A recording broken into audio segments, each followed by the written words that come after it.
I'm with you. All right, let's finish off our first four here, and we're going with Xavier. And I think this could be a controversial pick with the Xavier Musketeers, especially what we have seen with them the last two seasons. They start off hot, and then they find a way to miss the NCAA tournament. In 2020 to 21 season, they started the season 11-2, and then had 13-8 at the rest of the year and missed the tournament. Last year, they started off 14-3. Steve, you go into Selection Sunday, 18-13.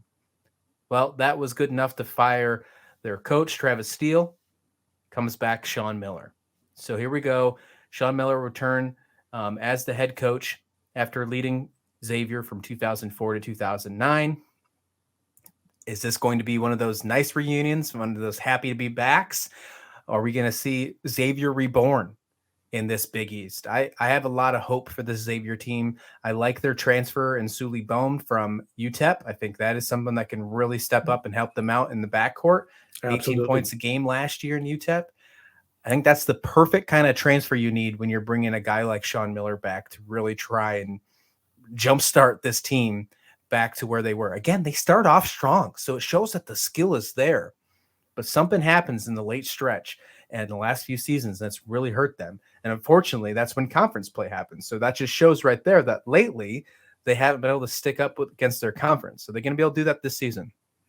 I think they will. I think it's just going to be a happy reunion. Say what you will about Sean Miller and the controversies at Arizona. Best case scenario, he had an inkling of what was going on and just sort of didn't dig into it the way he should have. Maybe it comes out ultimately that he had a lot more to do with it than has been proven so far. But he gets to the NCAA tournament. He gets the best out of every team he coaches. I don't know that Arizona had the most talent in the Pac-12 every year. Had great players at times, but I don't know if they had the best talent. They competed for conference titles. They went to the tournament. What he did at Xavier was magical. I mean, seriously, especially, the first couple of years that they got to the tournament. I think players like to play for him. He has Colby Jones, who he looks like an NBA player, and he can flat out shoot. Good piece. Zach Fremantle, one of those big kind of guys where you look at him and like, is he really good? He doesn't look athletic or doesn't look this. Look at the end of the game. He's got the numbers to prove he's a good college basketball player.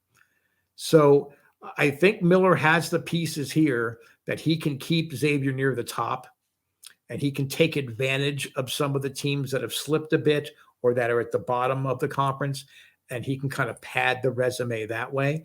I had meant to look at their out-of-conference schedule this year because I think that's the other issue. They're playing cupcakes for the most part, or unless they're invited to a tournament, they're playing cupcakes. I didn't look at their schedule this year, but it would, in this case, new coach, some new pieces, it's going to help them build that chemistry and feel comfortable with the system that Miller's going to bring so that when it comes to conference time, they're not going to have that dramatic fall off and slide back, and that they're going to be able to finish near the top and quite possibly get to an NCAA tournament berth. Yeah, I think a bid is exactly what they need to be shooting for this year. Maybe not the top of the Big East, but a bid. Looking at that, they were invited to some tournaments. They're going to be in the Gavitt tip-off games. They're going to host Indiana on the 18th of November, and then they're also in the Phil Knight Legacy tournament, and they're going to take on Florida in the first round. What I'm excited about is the beginning of December for their non-conference plays. They're going to be a part of the Big East Big 12 battle. They're taking on West Virginia. I think that's going to be a fun one. And then, of course, the Skyline Chili Crosstown Shootout. Okay, don't forget about that.